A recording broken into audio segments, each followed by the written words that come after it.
À quoi servent les onglets sur Smart School? Le premier, Mon école.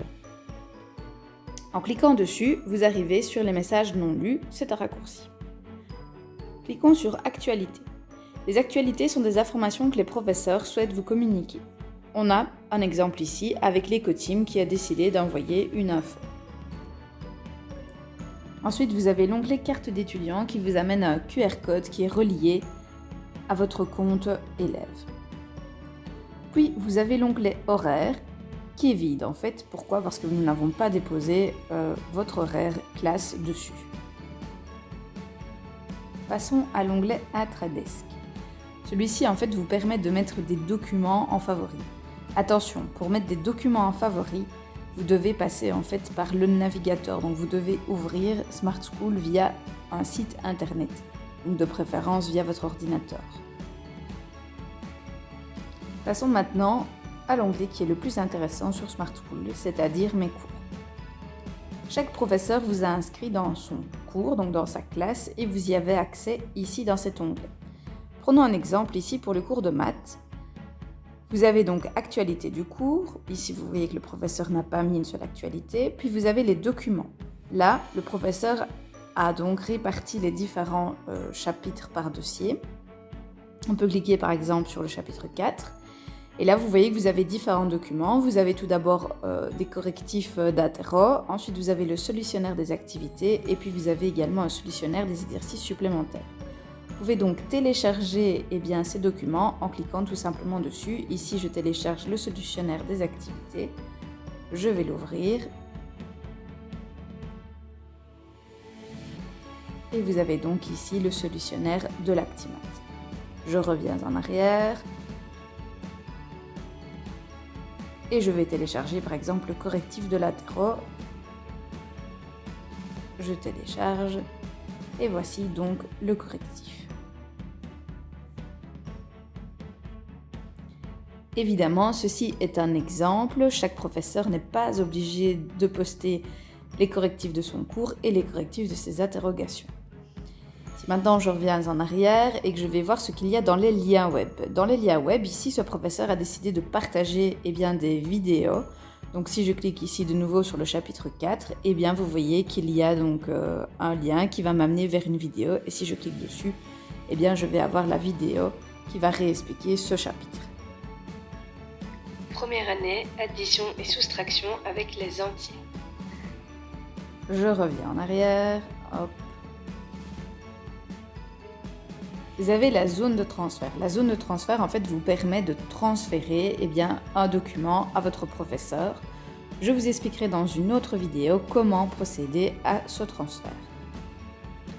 Vous avez pour terminer le cours en ligne. Alors le cours en ligne, nous l'avons beaucoup utilisé pendant le Covid, évidemment, quand les professeurs devaient donner des visios. Ici, si cela devait se refaire, vous aurez une notification et il suffira de cliquer ici sur la notification pour accéder au cours de votre professeur. Allons voir ce qui se passe dans les autres cours. Le cours d'anglais, par exemple, documents. Là, vous avez le premier chapitre où le professeur y a déposé son correctif. Vous avez également des audios, on peut en télécharger. Hey, where are you? No time to listen.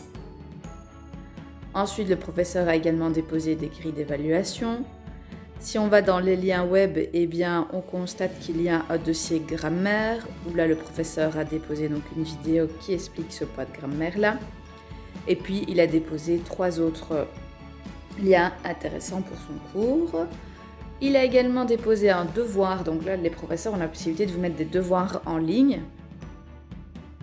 Et donc ici, le professeur a expliqué le devoir.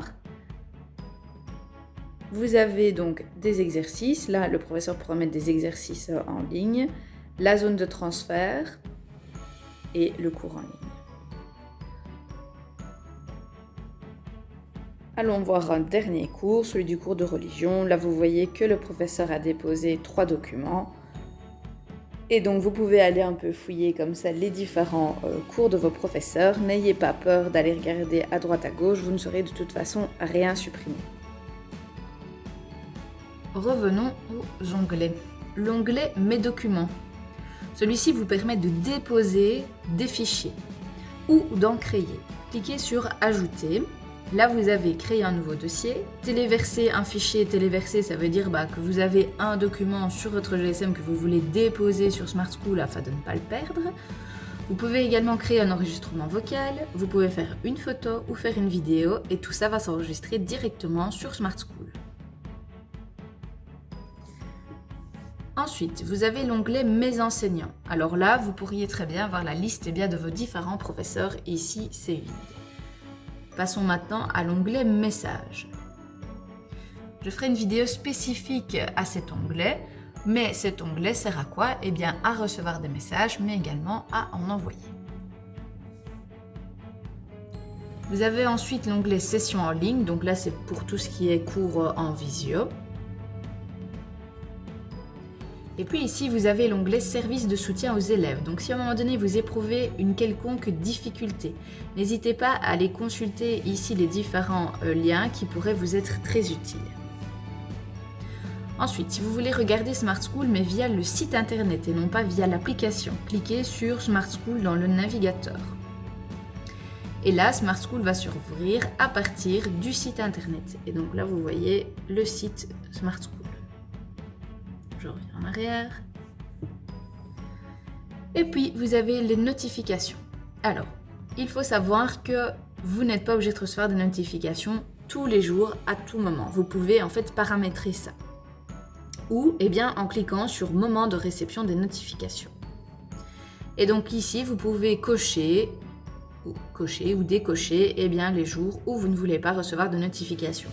Personnellement, moi je laisserai tout cocher, comme ça vous êtes sûr de ne rien louper. Mais c'est un avis personnel. Revenons en arrière. Hop. Après, vous pouvez donc gérer vos comptes en cliquant ici et puis en allant par exemple modifier vos informations personnelles. Vous avez également la possibilité de modifier votre photo, donc ceci. Mais pour modifier votre photo, vous devez aller sur le site internet pour ajouter une photo. Vous ne savez pas le faire via l'application. Voilà pour les différents onglets de Smart School.